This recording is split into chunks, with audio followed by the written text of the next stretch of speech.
यकीन education system Hyderabad पारां सिंधी सकाफ़ती दिहाड़ो मल्हाइण जे सिलसिले में रंगारंग तक़रीब कोठाई वई। क़ौमी गीतन ते रक़्स ऐं टेबलोस प्रोग्राम खे यादगार बणाए छॾियो।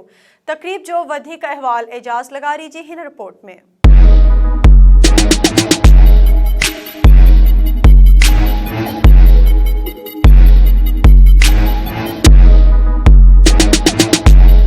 हैदराबाद के मशहूर तालीमी इदारे यकीन एजुकेशन सिस्टम पारां सिंध जो सकाफ़ती ॾींहुं मल्हाइण जे सिलसिले में रंगारंग तक़रीब कोठाई वई। तक़रीब में स्कूल जा शागिर्द ऐं शागिर्दियाणियूं सकाफ़ती वेस, अजरक, टोपियूं ऐं पटका पाए शरीक थिया।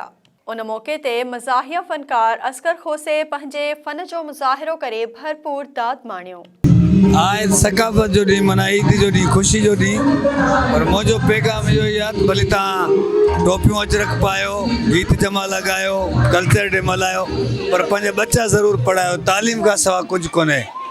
तालीम सां ई शऊर आहे, तालीम सां इनकलाब आहे। असां पंहिंजा बच्चा पढ़ाईंदासीं, ऑफिसर थींदा, ख़ुशी थींदी। ऐं हैदराबाद में कल्चर प्रोग्राम ॾाढा थिया आहिनि, पूरी सिंध में थिया आहिनि, पूरी दुनिया में जिथे जिथे सिंधी रहनि था।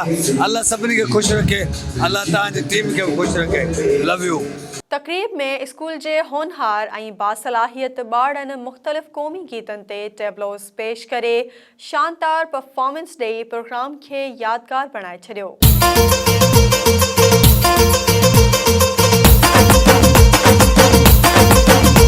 I love you Sindhi, very nice Sindhi, very good Sindhi.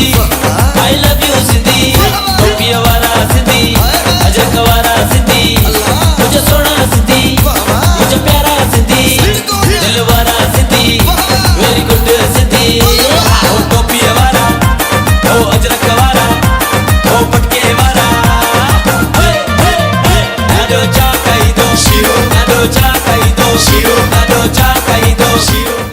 School जे उस्तादनि ऐं शागिर्दनि रंगारंग तक़रीब बाबति वीचार वंडींदे प्रोग्राम खे तमामु घणो साराहियो। असांखे जाम मज़ो आयो सकाफ़त में, ऐं असांखे सिंध जो सेफ सुठो लॻियो। माशाअल्लाह ॾाढो सुठो लॻो आहे असांखे सिंध जी सकाफ़त मल्हाइण ऐं इहे ड्रेस करणु, बलोची, सिंधी, पंजाबी ड्रेस करणु ॾाढो सुठो लॻो आहे। असांखे प्राउड आहे पंहिंजी सिंध ते। माशाअल्लाह तमामु घणी ख़ुशी थी आहे, छो त हीअ असांजो कल्चर आहे जेके असां सेलिब्रेट कंदा आहियूं। एकता जो ॾींहुं आहे, पंहिंजी सिंध धरती सां मुहबत जो इज़हार ॿार कंदा आहिनि ऐं ॿार जाम ई जोश ऐं ख़रोश सां इन ॾींहं खे मल्हाईंदा आहिनि बनस्बत ॿियनि ॾींहंनि जे। इहा सर हिकिड़ी तहज़ीब आहे जेका असां पंहिंजी क़ौम या पंहिंजे ईंदड़ नसुल खे ॿुधाइणु ज़रूरी आहे त असां पंहिंजी सकाफ़त खां सवाइ असां सुञाणे नथा, असां दुनिया जी सुञाण में नथा अची सघूं।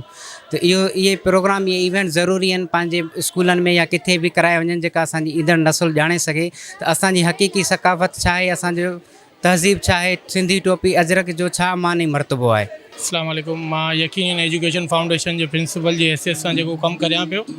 असां ही जेको कल्चर डे सेलिब्रेट करियूं पिया, इन जो मेन मक़सदु इहो आहे कि असां पंहिंजी नई जनरेशन खे इहो ॿुधायूं कि सिंध जो बेसिकली कल्चर आहे छा। असां पंहिंजे कल्चर जे हवाले सां जेको ॿारनि खे ॿुधायूं कि असां जेको आहे पहिरीं कीअं हुआसीं, हींअर कीअं, ताकी असांजो कल्चर ज़िंदा रहे। त असां पूरी कोशिशि कई आहे उन शइ खे जेको ॿारनि खे ॿुधायो। बाक़ी इहो आहे कि इन टाइप जे फंक्शन्स खां असांखे मेन जेको फ़ाइदो थिए थो, असांजे ॿारनि जो कॉन्फिडेंस लेवल हाई थींदो। असां तक़रीब में शामिल थिया आहियूं। सिंध सकाफ़ती ॾियारे जी तक़रीब आहे, ॾाढी सुठी तक़रीब थी आहे।